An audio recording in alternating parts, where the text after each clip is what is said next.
There's a reason your favorite artist probably isn't here anymore. It's probably because they wanted to do their own thing.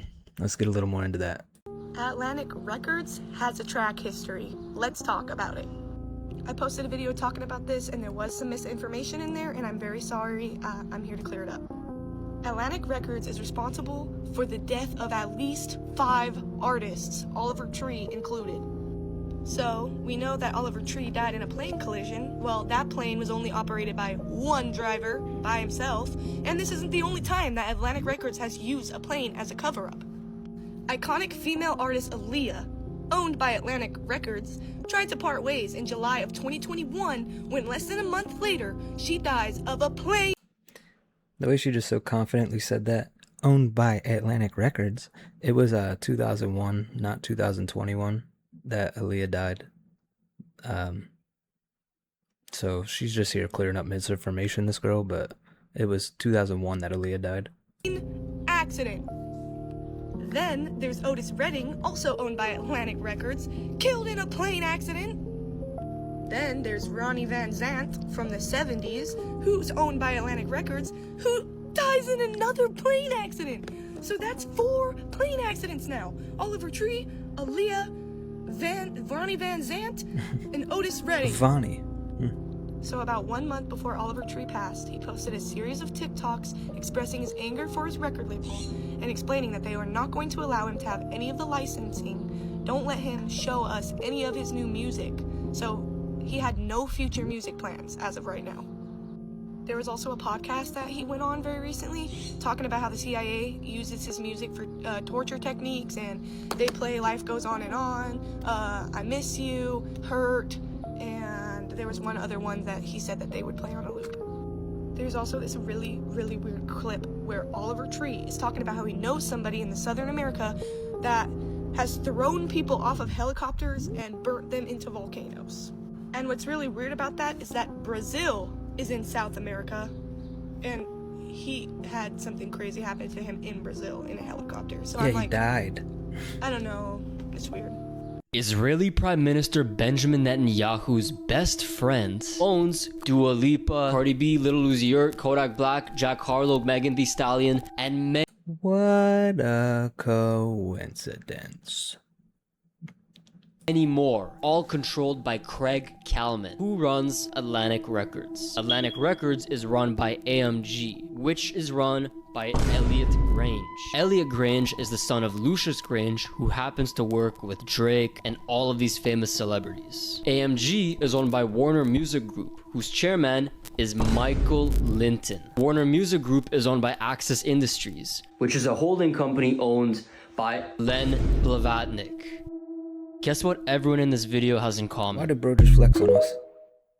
I didn't give bro permission to flex on us.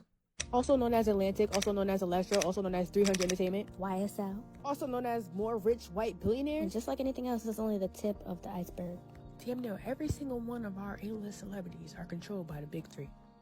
All they want to do to you is all they want to do. And I feel like because of social media, they are way more efficient in capturing talent. The whole idea of this is called IP value capture, the commercialization of intellectual property. I hope to finish this more coherently in my next video, so follow Sage City for more info on how white people been and still are fucking black people in the ass. Thank you. It's Also not, known as hey, Atlantic, it's also known not as all of Electro, us. also known as 300 Entertainment, YSL. also known as more rich white billionaires. And just like anything else, it's only the tip of the iceberg. Who the hell is this, and why are people saying that he is the most powerful family in all of entertainment? This is Elliot Grange, the CEO of Atlantic Records and the son of music mogul Lucian Grange. He's Lucian's oldest son and grew up in the United Kingdom before moving to the US to go to college at Northeastern University. As a student, he ran a bottle club promotion business for dance and hip-hop venues all around Boston. After graduation, he moved to LA and at 23 years old started an independent record label called 10K Projects. His label signed artists like Trippie Redd, 6ix9ine, and Ice Spice, just to name a few. And the label was very successful. Within the first 3 years, they received 18 gold and 8 multi-platinum singles. In 2021, Elliot sold a majority of 10K Projects to Universal Music Group for a rumored $200 million.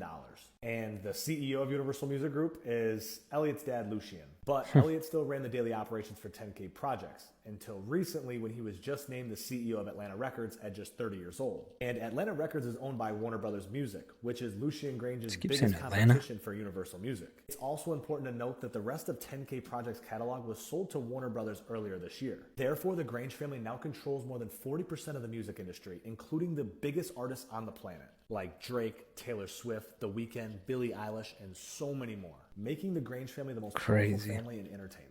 How did you end up getting off Atlantic finally? Just think of how much money all those artists that he just mentioned combined make. That's just insane. And they are owned by one company. Anonymous, the hacker group, we was on my 5th album. It was called Tetsu on Youth. And same thing. Did a bunch of records. Did it like beat them to the punch, knowing that y'all gonna come with all these big, huge, big pop records with these big acts and these gigantic hooks. Went to them first. Give me all your records. Right. Let's just get this out the way. Yeah. Because you finna ruin this fucking album. If I try and put this album together the way I want to do it, I know you're gonna come in with these big ass records that ain't got nothing to do with the concept or the theme or none of that because you don't really care. Okay, cool. Let's get that out the way, and I'll build the album after I have your records out the way. Okay, that makes sense. And then it was like, they send me their records, do their records. And then it got into this weird feedback loop where it's like, we don't like that record. I'm like, it's your record. You gave it to me. Like, it's your, well, we don't like it anymore. We want you to do this. I said, I'm not doing that. So then it became like, well, we might not put it out. Same conversation. I was like, all right, well, then, if that's the case, I'm going to just go back and just make a 9-minute record of straight bars, which is what Mural was. I'm gonna pull off all of this pop shit, this big radio shit, and I'm gonna just make a album with a bunch of dope ass records. What you want? Some of my fans happen to be computer hackers by the name of Anonymous. Right? So Anonymous, good friends to have, man. Folks don't know they're like the world's largest anonymous computer hacker. They attack whole countries. They attack the KKK. They did all type of crazy stuff. I raised some money for Occupy Wall Street. Took some generators, food, all the different camps around the country because I believed in it, right? Money out of politics. I believed in that. And now, mind you, I don't know who these people are. They're anonymous. Yeah. Right? So I don't know any of these people. They don't want you to know who they are. I didn't ask them to do anything. But once it became like hinted, like there's no release date for Tetsu on Youth. So they was like, okay, pause that action. This is Atlantic Records. Because you know how they do their thing? Yeah. Atlantic with the dude with the beef and the vendetta mask. For real. Atlantic Records. You have a history of blah, blah, blah with your artist.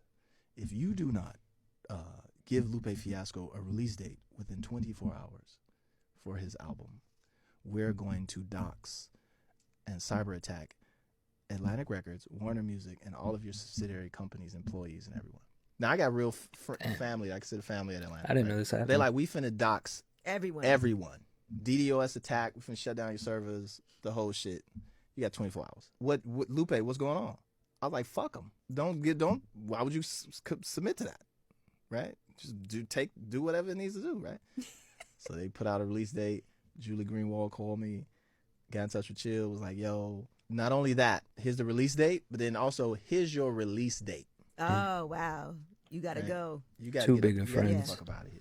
What have you learned about the music business since you got in? That is slavery. Why do you say slavery? You got all the cars, you rich as fuck. That shit don't mean nothing, boy. I worked for that shit. I grind hard. I save my money. I got my money the hard way. I never got paid from YouTube a day in my life. That's what one of the most streamed rappers in the world said at the peak of his career. Billions of views, #1 albums, platinum records, and according to him, not a single YouTube check. So how does an artist that big say something like that without suing the label, without exposing a contract, without a courtroom battle? What was really inside that deal? To understand how that happened, we have to go back to when he signed the deal. By the time Atlantic came knocking, Youngboy had already built something remarkable entirely on his own. Starting in 2015, he founded Never Broke Again, a label, a brand, a way of life, and he had been flooding YouTube with raw, unfiltered street music that was connecting with millions of people who had never heard his name spoken on a mainstream platform. Mixtapes like 38 Baby and AI Youngboy were not just performing well for an independent kid from Louisiana, they were doing numbers that major label artists with full promotion. There's been a lot of shakeups at the top of the industry. And I would like to know the ramifications. I want you to meet somebody. Me too, Rick Ross. Meet Elliot Grange, who's 30 years of age. Ladies and gentlemen, Elliot is the son of what many people would consider to be the boogeyman of the music industry, Lucian Grange, very rich guy. He is the CEO and chairman of the biggest label in the world, Universal Music Group. It was announced on August 1st that Lucian's son, Elliot, at the age of 30, would take over as the CEO of one of the more successful labels this past decade, Atlanta Music Group, aka Atlantic Records Group. He succeeded longtime leader Julie Greenwald, who's a fan favorite, an artist favorite. A lot of people like Julie. She's now out at just age 30. Elliot Grange is in. I want to take you down this timeline of Elliot Grange, why so many people have concerns about how he's already in one of the most powerful positions of music. In just 2013, Elliot was a student at Northeastern University. In 2016, Elliot launched his own label, 10K Projects. By 2023, Elliot had already partnered up with a couple of different investors, bigger entities, and by 2023, he had moved his label 10K underneath Warner Music Group. Warner purchased 51% of Elliot's 10K label, but they also allowed him to remain CEO of it, and he joined their global leadership team. Again, keep in mind, 10K had artists like Trippie Redd, XXX Tentacion, Ian Dior, Tekashi 6ix9ine, and as most recently, Ice Spice. And now fast forward to 2024, Elliot Grange has been appointed Atlanta Music Group CEO. So obviously a relatively quick timeline for still a very young man who just so happens to be the son of one of the most powerful men in music. Lucian Grange's son, Elliot Grange, now stands as one of the most powerful people in music as well. A lot of people not happy about that. Obviously, Rick Ross has his concerns. I'm an artist, but I'm also a businessman. And there's been a lot of shakeups at the top of the industry. And I would like to know the ramifications on experienced veterans such as Craig Kallman, Julie Greenwald, the exit of Sherry Bryant. As a boss, let's have a few discussions. This affects me as an artist and a businessman. But when you see the titans in the industry being replaced, is it a good thing? Is it a bad thing? How do you take it? How do you take it? It's nepotism, man. Nepotism. Did they no longer have their finger on the pulse? Evil nepotism. To find the next Ice Spice. What Rick Ross is discussing, I'll explain to you in great detail. Maybe he won't. So the details surrounding Oliver Tree's are just too crazy to be a coincidence. Bear with me on this. A lot of the information I'm going to relay actually comes from content creator Connecting Consciousness. So most of you know rap artist Oliver Tree passed away in a helicopter crash when his helicopter collided with another helicopter. Tragically, no one survived. And just 2 months before Oliver Tree's tragic helicopter crash, he shared the plans he had for his money after he was no longer with us. Interesting. But to start, I'm going to connect it to another helicopter crash. 333 weeks ago, we lost Kobe Bryant in a helicopter crash. And before that, interestingly enough, Kobe Bryant did a commercial for Call of Duty Black Ops that also included a helicopter crash. So pay attention to the three. Oliver Tree was just about to reach 3.3 million followers on Instagram and was just 2 weeks away from turning 33. Also in the helicopter was content creator Gasper Prim, also known as Gaspy. On Gaspy's YouTube page, you can find a short documentary that includes crashes, but in the background of one of those crashes, you see the number 614. This is the exact date of the crash that Oliver Tree and Gaspy lost their lives. Oliver Tree also just posted his 126th post, 126. Kobe's crash happened on 126, 126. Also, Oliver Tree had claimed to have been approached by the industry reps or the Illuminati but refused to do what they asked. But in one of Oliver Tree's songs titled Hurt, he does have lyrics stating that he did indeed sell his soul. Like I said, a lot of coincidences, but let me know what you think. See, this one, he said a lot of things before he died that got him a little caught up.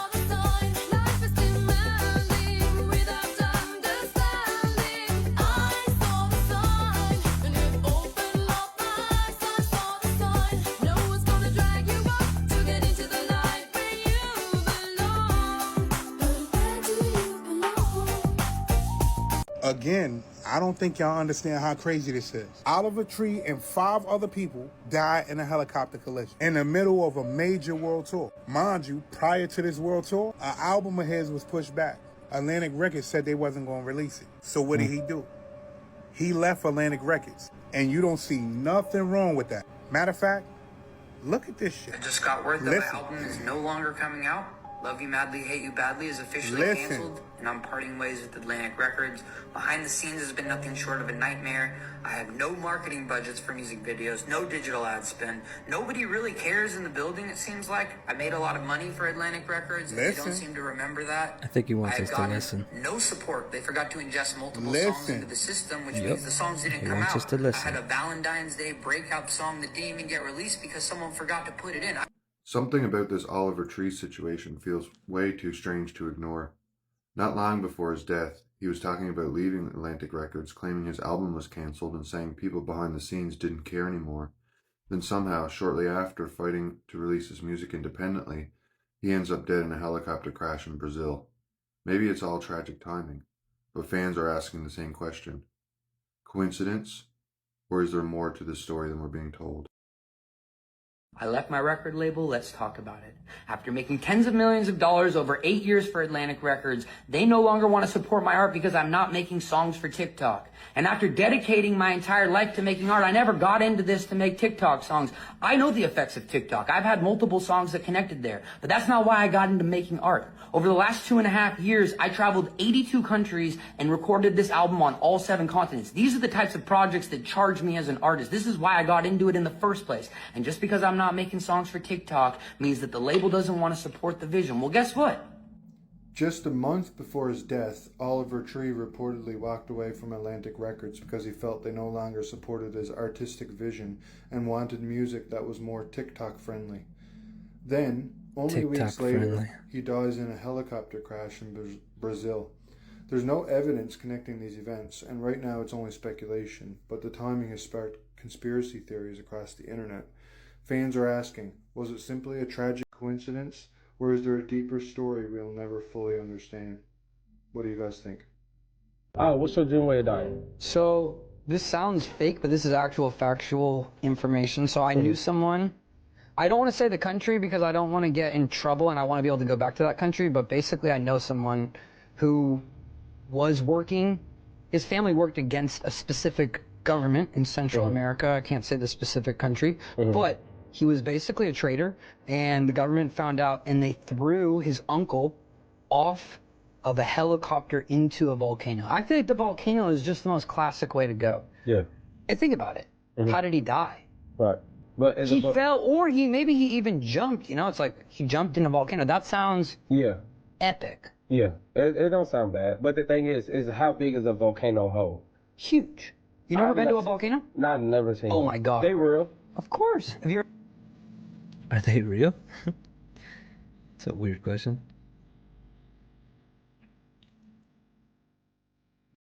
Did you notice? Oliver Tree's pilot-themed visuals in his new album, Flowers 3, contain details that have made a lot of people wonder whether his death was really just an accident. First, the way he actually died was 2 helicopters colliding in midair. And in the music video for his song Flowers, he happens to be standing right between 2 helicopters. On top of that, 8 days before Oliver Tree passed away, he told the crowd at a concert in Brazil, "Buy your tickets now, because you might never get to see me again." And on the day of the accident, Both helicopter pilots were highly experienced. The crash happened in a wide open area and no equipment malfunction was found. All of this seems inconsistent with what you would typically expect from an aviation accident. But perhaps what matters most is that the songs he left behind only started to truly make sense after he was gone. When he was alive, people loved his weirdness, loved the bowl cut, loved the character. But after he was gone, everyone realized that buried inside those lyrics was a soul far more real than any persona he ever played. Rest in peace, Oliver Tree. What is your favorite song of his? Alright, that's the video, guys. The one thing I do want to say is I was actually blessed enough to go see Oliver Tree in Philadelphia. Me and my buddy Joe got to go see him. He put on a hell of a show. And he does stand by what he said, and he puts everything he had into his music, and he did stand for something. And that show, actually, he was injured and he came out in a wheelchair and performed the entire rest of the show. So rest in peace to a good soul, man. Rest in peace to a lot of good souls that were lost.